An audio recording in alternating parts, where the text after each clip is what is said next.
રોટલો ભૂખ મટાડે છે, જ્યારે રૂપિયો ભૂખ વધારે છે. આમ કેમ? માણસ અન્નને જમે છે, પણ ધનની ભૂખ માણસ અને માણસાઈનો કોળિયો કરી જાય છે. મિત્રો, રોટલો અને રૂપિયો રાશિ બંનેની એક જ છે, પરંતુ રોટલો ભૂખ મટાડે છે અને રૂપિયો ભૂખ વધારે છે. આમ કેમ? રોટલો અને રૂપિયો બંનેની એક જ રાશિ એટલે તુલા રાશિ છે, પણ એ રાશિ પરના લોકોના કાર્ય અમુક જ પ્રકારના હોય તેમ જોવા મળતું નથી.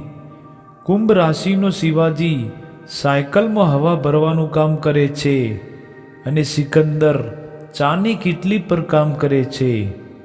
સાવિત્રીબેન કપડાં સીવે છે અને દ્રૌપદીબેનને ફાળે શ્રમજીવી બનવાનું લખાયેલું હોય છે.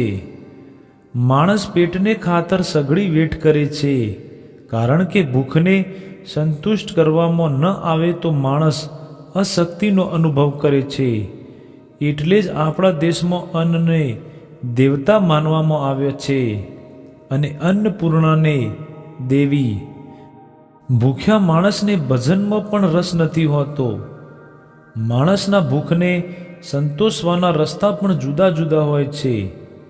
કોઈ શાકાહારી હોય છે તો કોઈ માંસાહારી. કોઈ રોટલી કે રોટલો ખાય છે તો કોઈ બ્રેડ કે પાવથી ઉદરતુપ્તિ કરે છે. પંચતંત્રમાં વિષ્ણુ શર્માજીએ ઉચિત જ કહ્યું છે કે ભૂખ્યો માણસ કયું પાપ નથી કરતો. ભૂખથી વ્યાકુળ માણસ નિર્દય બની જાય છે. સંસારમાં ભૂખ સમાન કોઈ વેદના નથી. વડવાગ્નિ કરતાં પણ ભયાનક આગ પેટની છે. ભૂખ અને તરસથી વ્યાકુળ વ્યક્તિને સુવાળી શૈયા, શાસ્ત્ર, વસ્ત્ર, ચંદન, સુંદર હાસ્ય, વીણાનો ધ્વનિ તથા રૂપાંગના પણ રુચિકરણ લાગતી નથી. બધા જ કાર્યોની શરૂઆતની તાકાત એક તોલા ચોખા પર આધારિત છે. ભૂખ્યા માણસને પૂછવામાં આવ્યું કે 2 + 2 = કેટલા? એને જવાબ આપ્યો કે 4 રોટલીઓ. એક લોકગીત મુજબ માણસ ભૂખ કે પેટ ખાતર લશ્કરમાં જોડાઈને યુદ્ધમાં મસ્તક કપાવે છે. રોટલા ખાતર ગવૈયો રાત દિવસ ગાયા કરે છે. મતલબ કે આત્મામાં અન્નનો દાણો પડે તો પરમેશ્વર યાદ આવે. નકરો 54ના શબ્દોમાં સંસારમાં એક જ નિર્દય સમ્રાટ છે અને તેનું નામ છે ભૂખ. મા નવલકથામાં મેક્સિમ ગોર્કી કહે છે, તમને શી ખબર કે ભૂખ કેવી હોય છે? તમને તેની ભયંકરતાની પાછળ ભૂતની જેમ ભમ્યા કરે છે. જેમને રોટલો મળવાની કોઈ આશા નથી હોતી, ભૂખ તેના આત્માનું જ ભક્ષણ કરી જાય છે. ભૂખ્યા માણસના ચહેરા પરથી માણસ તરીકેના ચિહ્નો જ નષ્ટ થઈ જાય છે. ભૂખ અને જરૂરિયાતો તેને ખતમ કરી નાખે છે. ભૂખ મટાડવા માટે પણ રૂપિયો જોઈએ. માણસ ભવિષ્યની ચિંતા કરીને કે ભોગ વિલાસ ભરી જિંદગી માણવા માટે રૂપિયાનો ગુલામ બને છે. માણસની તૃષ્ણા કે ધનેષણા અને ઠરવા દેતી નથી. એટલે રોટલો અને રૂપિયો બંનેના કામો આપણને બીજી દ્રષ્ટિએ જોઈએ તો એક જ છે. ભૂખની પરિતૃપ્તિ રોટલાની વિશેષતા એ છે કે ઠોસીને પેટ ભર્યા બાદ વધુ ખાઈ શકતો નથી. જ્યારે રૂપિયાની ભૂખ જેમ જેમ રૂપિયો આવતો જાય તેમ તેમ તે વધતી જાય છે.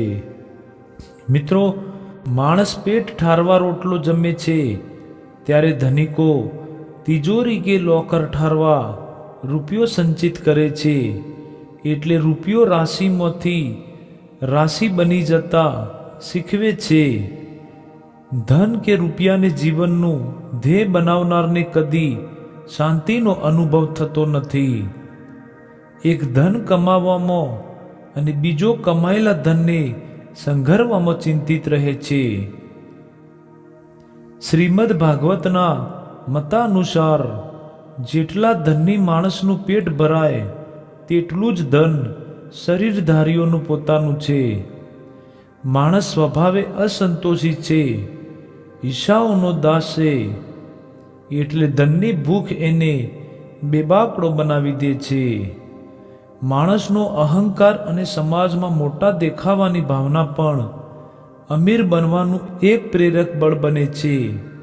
કબીર જેવા સંતો તો એમ જ કહેશે કે સાઈ ઉતના દીજીઓ જામે કુટુંબ સમાય, મેં ભી ભૂખા ન રહું સાધુ ન ભૂખા જાય. અન્યાય દ્વારા અર્જિત દ્રવ્ય દ્વારા પૂર્ણ કાર્ય કરવામાં આવે તો આ લોકમાં તો કીર્તિ મળે છે, પણ પરલોકમાં તેનું ફળ મળતું નથી. રોટલો અને રૂપિયો બંનેના કાર્યો જોયા બાદ અવશ્ય કહી શકાય કે રાશિ સભ્યને એ બંને સાથે કશો જ સંબંધ નથી.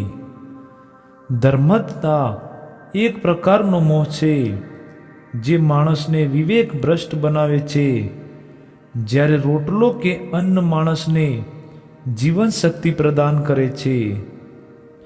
સરદાર વલ્લભભાઈએ પોતાના એક ભાષણમાં સાચું જ કહ્યું છે કે આજનો માણસ રૂપિયા કમાવાનું તો જાણે છે, પણ બધાને એ ખબર નથી હોતી કે કમાણીનો સદુપયોગ કેવી રીતે કરવામાં આવે. અને છેલ્લે માણસ અન્નને જમે છે, પણ ધનની ભૂખ માણસ અને માણસાઈનો કોળિયો કરી જાય છે.